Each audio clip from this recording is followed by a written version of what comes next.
एक औरत अपने घर से निकली, तभी उसने घर के सामने सफेद लंबी दाढ़ी में 3 साधु महात्माओं को बैठे देखा। वह तीनों बिल्कुल एक जैसे लग रहे थे।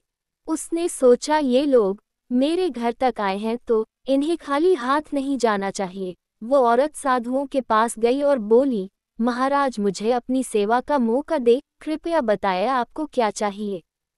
हमें भोजन करना है, साधुओं ने बोला। ठीक है, कृपया मेरे घर में पधारिए और भोजन ग्रहण कीजिए। क्या तुम्हारा पति घर में है? एक साधु ने प्रश्न किया।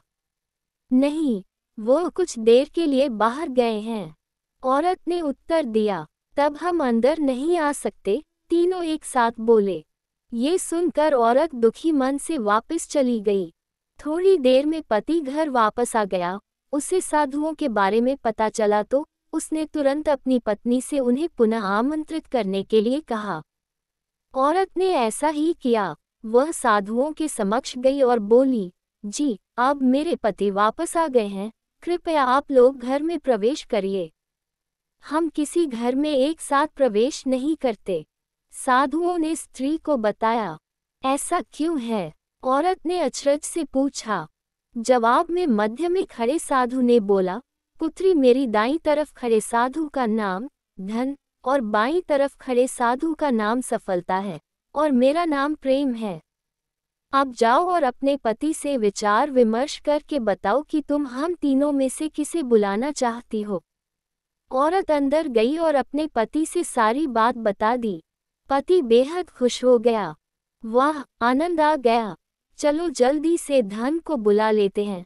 उसके आने से हमारा घर धन दौलत से भर जाएगा और फिर कभी पैसों की कमी नहीं होगी। औरत बोली, क्यों न हम सफलता को बुला लें, उसके आने से हम जो करेंगे वो सही होगा और हम देखते देखते धन दौलत के मालिक भी बन जाएंगे। तुम्हारी बात भी सही है, पर इसमें मेहनत करनी पड़ेगी। मुझे तो लगता ही धन को ही बुला लेते हैं, पति बोला। थोड़ी देर उनकी बहस चलती रही, पर वो किसी निश्चय पर नहीं पहुंच पाए और अंततः निश्चय किया कि वह साधुओं से यह कहेंगे कि धन और सफलता में जो आना चाहे आ जाए। औरत झट से बाहर गई और उसने यह आग्रह साधुओं के सामने दोहरा दिया। उसकी बात सुनकर साधुओं ने एक दूसरे की तरफ देखा और बिना कुछ कहे घर से दूर जाने लगे। अरे, आप लोग इस तरह वापस क्यों जा रहे हैं? औरत ने उन्हें रोकते हुए पूछा। पुत्री, दरअसल हम तीनों साधु इसी तरह द्वार द्वार जाते हैं और हर घर में प्रवेश करने का प्रयास करते हैं।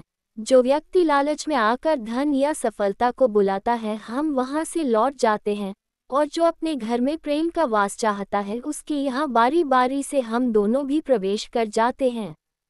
इसलिए इतना याद रखना कि जहाँ प्रेम है वहाँ धन और सफलता की कमी नहीं होती। ऐसा कहते हुए धन और सफलता नामक साधुओं ने अपनी बात पूर्ण की।